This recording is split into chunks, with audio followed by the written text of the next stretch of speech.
ওই দুজন ঘর থেকে চলে যাওয়ার পর অবন্তিকা আর অমিয়কে যে ঘরে বন্দি করে রাখা হয়েছিল সেদিকে চলে গেল নীল। Hello sir. নীলকে দেখে ওই ঘরে থাকা বাকি গুন্ডারা অ্যাটেনশনের পজিশনে দাঁড়িয়ে পড়ল। তারপর মাথা নত করে নীলকে সম্মান জানালো তারা। আমি তোমাদের জন্য দেবুর হাত দিয়ে ড্রিঙ্কস পাঠিয়েছি, তোমরা এখন যাও। ওদিকে মনে হয় সবকিছু তৈরি, মজা করো। এদের দুজনের দায়িত্ব এখন আমার, কোনো চিন্তা নেই, আমি পালাতে দেব না। শান্ত হয়ে কথাগুলো বলল নীল। Thank you sir. নীলের কথা শুনে ওই গুন্ডাদের মুখ চকচক করতে লাগলো। নীল যা প্ল্যান করেছিল সবটা সেভাবেই যাচ্ছিল। পরিকল্পনা কাজ করছে দেখে মনে মনে বেশ খুশি হলো সে। শেষ পর্যন্ত সবকিছু ঠিকভাবে চলতে থাকলে অবন্তিকাকে উদ্ধার করা যাবে, কোনো ঝামেলা পোহাতে হবে না। মনে মনে এসব ভাবতে লাগলো নীল। ওই ঘর থেকে গুন্ডাগুলো চলে যাওয়ার পর অবন্তিকা অবাক হয়ে নীলকে জিজ্ঞেস করলো, নীল এসব কি হচ্ছে? ওরা তোমাকে স্যার বলে কেন ডাকছে? এরা আমাকে শুধু স্যার বলছে, আমি তো আসলে বাদশা। সত্যি কথা বলতে আমি নিজেও শিওর নই আমাকে এত সম্মান কেন দেওয়া হচ্ছে। এরা হয়তো ভাবছে আমি কলকাতার হত্যাকর্তা বিধাতা। বেশ ব্যঙ্গ করে কথাটা বলল নীল। তাই বলো, না হলে তোমার মতো ইউজলেস মানুষকে এরা কেনই বা সম্মান করবে? এরা হয়তো তোমাকে ভুল বুঝছে, আর তুমি এই বিষয়টা সুযোগ নিতে চাইছো, তাই তো? নীলের দিকে তাকিয়ে বলল অমিয়। যদিও অমিয়র অবস্থা একেবারেই ভালো না, মার খেয়ে ওর চোখ মুখ পুরো ফুলে গিয়েছিল, তাও ওর মুখ বন্ধ হলো না। নীলকে দেখেই আবারও ভুলভাল বলা শুরু করে দিল সে। তবে অমিয়কে কোনো কথায় পাত্তা দিল না অবন্তিকা, ওর কথাগুলো যেন শুনতেই পেল না সে। নীলের দিকে তাকিয়ে অবন্তিকা বলল, নীল তোমার আর সময় নষ্ট করা উচিত নয়, এখান থেকে বেরোনোর ব্যবস্থা করো। তুমি একবার এখান থেকে বেরোতে পারলে আমাদেরও বাঁচিয়ে নিতে পারবে, কোনো তাড়া নেই। মুচকি হেসে বলল নীল। এই শুনে আরো অবাক হয়ে গেল অবন্তিকা। নীলের হেঁয়ালি ও ঠিক ধরতে পারল না। ঠিক সেই সময় ঘরের বাইরে থেকে অদ্ভুত আওয়াজ আসতে লাগলো। ধুমধাম শব্দ হচ্ছিল, সাথে গোঙানি। আসলে এক এক করে সব গুন্ডারা মাটিতে পড়ে যাচ্ছিল। আড়িয়া আর ওষুধের প্রভাবে ওরা আর মাটি থেকে উঠে দাঁড়াতে পারছিল না। তখনই নীল একটা বোতল ভাঙার আওয়াজও শুনতে পেল। এরপর অবন্তিকার দিকে তাকিয়ে হেসে বলল, আমি সবাইকে অজ্ঞান হওয়ার ওষুধ দিয়ে দিয়েছি। তার মানে তুমি কোনো অ্যাঙ্গেল থেকে ইউজলেস নও? এক্সাইটেড হয়ে বলে উঠলো অমিয়। তাহলে আর দাঁড়িয়ে আছো কেন? খুলে দাও আমাদের, এখান থেকে বেরোনোর ব্যবস্থা করো। অমিয়র কথা কানেই তুলল না নীল। অবন্তিকার কাছে ছুটে গেল নীল। ওকে আর অমিয়কে একটা চেয়ারের সঙ্গে দড়ি দিয়ে বেঁধে রাখা হয়েছিল। সঙ্গে সঙ্গে অবন্তিকার দড়ির বাঁধন খুলে দিল নীল। দেবুশঙ্কর খুবই চালাক একজন মানুষ, হতে পারে যে এতক্ষণে ও আমার প্ল্যানের বিষয়টা বুঝে গেছে। আমাদের এখান থেকে খুব তাড়াতাড়ি বেরোতে হবে। এই কথা বলে অবন্তিকার হাত ধরে নীল দরজার দিকে এগোতে লাগলো। আরে আরে, তুমি কি অন্ধ? আমাকে দেখতে পাচ্ছ না? আমার হাত পায়ের দড়িটা কে খুলবে? আর আমার অবন্তিকাকে একদম ছোবে না তুমি, বেটা বদমাইশ! চিৎকার করে বলতে লাগলো অমিয়। আপনি তো প্রাণে বাঁচার জন্য 2.5 লাখ টাকা দিতে যাচ্ছিলেন, তাই না? মুচকি হেসে বলল নীল। তোমার কি মনে হয় আমি বোকা? গলা উঁচু করে বলল অমিয়। তোমরা দুজন আমাকে এখানে একা রেখে পালিয়ে যাবে, তারপর খুনিয়াবাড়ি গ্যাংয়ের লোকজন এসে তোমাদের না পেয়ে আমাকে ধরবে, তখন 2.5 লাখ কেন 100 কোটি টাকা দিলেও ওরা আমাকে ছাড়বে না।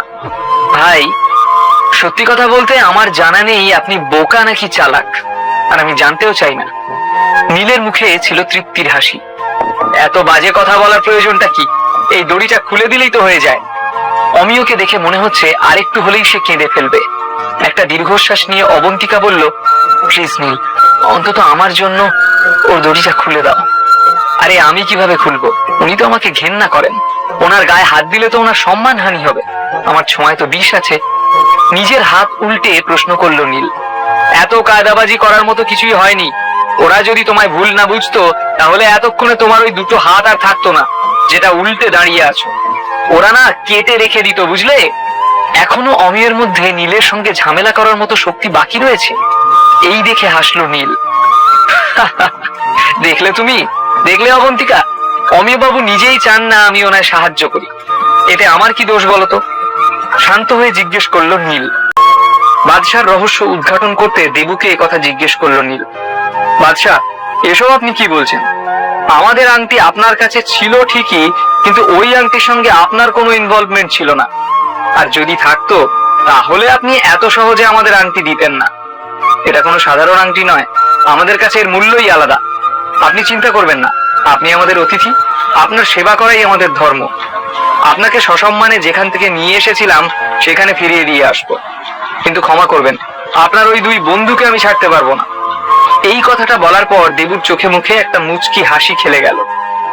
আপনি খাবারগুলো খেয়ে নিন, আমি ঘরের বাইরেই দাঁড়িয়ে আছি, কোনো কিছুর প্রয়োজন হলে ডেকে নেবেন। এ কথা বলে ঘর থেকে বেরিয়ে গেল দেবু। ওর কথা শুনে আরো বেশি কনফিউজড হয়ে গেল নীল। ওকে বাদশার মতো কেন ট্রিট করা হচ্ছে সেটা তো না হয় বোঝা গেল, কিন্তু ওই আংটিটায় এমন কি আছে যার জন্য এত কিছু করছে খুনিয়াবাড়ি গ্যাং এর সদস্যরা? কল্লোল চ্যাটার্জিও মনে হয় ওই আংটির বিষয়ে কিছুই জানতো না, জানলে এত সহজে আংটিটা দিয়ে দিত না নীলকে। কিন্তু এই দেবু যে বলে গেল সে অবন্তিকা আর অমিয়কে ছাড়বে না, নীল বুঝতে পারলো নিজেদের নীতির বিরুদ্ধে গিয়ে কোনো কাজ করে না এই খুনিয়াবাড়ি গ্যাং, তাই ওদের সঙ্গে কথা বলেও কোনো লাভ হবে না। এসব ভাবতে ভাবতে টেবিলে রাখা খাবারের উপর নজর গেল নীলের। ওই লোভনীয় খাবারগুলো দেখে নীলের জিভে জল চলে এলো। অনেকক্ষণ হয়ে গিয়েছে, খিদেও পেয়েছে ওর, তাই এদিক ওদিক আর কিছু না ভেবে নীল খাবারে মন দিল। সব খাবার শেষ করতে ওর 10 মিনিটও লাগলো না। খিদের জ্বালায় চটপট সব শেষ করে ফেললো সে। খাবার শেষ করে একটু একটু হাঁড়িয়া টেস্ট করলো নীল, একদম কিন্তু দুর্দান্ত খেতে। খাওয়া দাওয়ার পর সে ভাবলো, না, এবার নিজের প্ল্যানের দিকে ফোকাস করতে হবে। এরপর নিজের পকেট থেকে ওই পাউডারের প্যাকেটটা বের করে একটা হাঁড়িয়ার বোতলের মধ্যে ঢেলে দিল নীল। তারপর বোতলটা ভালোভাবে নাড়িয়ে নিয়ে হাঁক দিল, বাইরে কেউ আছে? নীলের আওয়াজ শুনেই দরজা খুলে ভিতরে ঢুকে এলো দেবু শঙ্কর। নীলের দিকে তাকিয়ে বলল, কিছু লাগবে বাদশা? আমার কিছু লাগবে না, কিন্তু আমার একটা জিনিস খুব খারাপ লাগছে। আমি এখানে এলাম, তোমরা আমাকে বাদশা তকমা দিলে, এত সম্মান দিলে, কিন্তু আমার কাছে দেওয়ার মতো তো কিছুই নেই। তাই আমি চাই এই হাঁড়িয়াটা তোমরা সকলে খাও, এটা আমার তরফ থেকে তোমাদের জন্য উপহার। এই কথা বলেই হাঁড়িয়ার বোতলটা দেবুর দিকে বাড়িয়ে দিল নীল। ওর কথা শুনে আপ্লুত হয়ে দেবু ওই হাঁড়িয়ার বোতলটা হাতে নিল। তারপর বলল, আজকের দিনটা আমাদের জন্য কোনো উৎসবের মতো মনে হচ্ছে, কারণ আজ এখানে আপনি নিজের পদধূলি দিয়েছেন। আপনি আমাদের বাদশা, তাই আপনার হুকুম আমি কিভাবে ফেলতে পারি? তবে তুমি আর সময় নষ্ট করো না, তাড়াতাড়ি যাও আর এই হাঁড়িয়াটা সকলকে দিয়ে দাও, দেখবে যেন সবাই পায়। নির্ভয় কথাগুলো বলল নীল। হ্যাঁ একদম, আমি এক্ষুনি যাচ্ছি। এটা বলতে বলতে দেবু শঙ্কর বোতলটা নিয়ে ঘরের বাইরে চলে গেল। ঘর থেকে দেবু চলে যাওয়ার পর একটা দীর্ঘশ্বাস ফেললো নীল। ও খেয়াল করলো আশেপাশে আরো 2-1 গুন্ডা ঘুরঘুর করছে। ওরা এটা খেয়ে যদি অজ্ঞান হয়ে যায় তাহলেই একমাত্র অবন্তিকাকে বাঁচানো সম্ভব হবে। এটাই একমাত্র উপায়। যত তাড়াতাড়ি সম্ভব অবন্তিকাকে নিয়ে এখান থেকে বের হতে হবে, কিন্তু মাত্র একটা বোতলে যদি কাজ না হয়। একথা ভাবতে ভাবতে পকেট থেকে পাউডার বের করে নীল আলাদা আলাদা 4টে হাঁড়িয়ার বোতলে ঢেলে দিল। তারপর ভালোভাবে নাড়িয়ে বাইরে আরো একবার হাঁক দিল, তোমরা সবাই ভিতরে এসো, পছন্দ মতো হাঁড়িয়া খাও। হ্যাঁ স্যার, আপনার কি কিছু লাগবে? আমরা কি করতে পারি আপনার জন্য? নীলের আওয়াজ শুনে 2 জন ছুটে এসে ওই ঘরে ঢুকলো, আর তাদের মধ্যে একজন এই কথাগুলো জিজ্ঞেস করলো নীলকে। ওদের কথা শুনে নীলের একবারের জন্য মনে হলো যেন ওই খুনিয়াবাড়ি গ্যাং এর লিডার। আমার জন্য কিছু করতে হবে না, এখানে আসার পর থেকে আমি তোমাদের লক্ষ্য করছি। তোমাদের জীবন তো খুবই ডিফিকাল্ট ভাই, কিন্তু এনজয় করার অধিকার তো সবার থাকে। এই বোতলগুলি নিয়ে যাও, নিজেরা খাও আর তোমাদের অন্যান্য সাথীদেরও খাওয়াও। মুখে বেশ একটা নকল হাসি এনে অভিনয় করে কথাগুলো বলল নীল। ওর কথা শুনে ওই 2 জনের মুখে হাসি ফুটে গেল। ওদের আনন্দের কোনো ঠিকানাই রইল না। ওরা ভাবতে পারেনি যে দেবুদা যাকে বাদশা বলছে সে তাদের সুখ দুঃখ এত ভালোভাবে বুঝবে, এত দয়ালু হবে সে। নীলের সামনে সামান্য ঝুঁকে ওকে ধন্যবাদ জানালো ওই 2 গুন্ডা। তারপর হাঁড়িয়ার বোতলগুলো নিয়ে ঘরের বাইরে চলে গেল।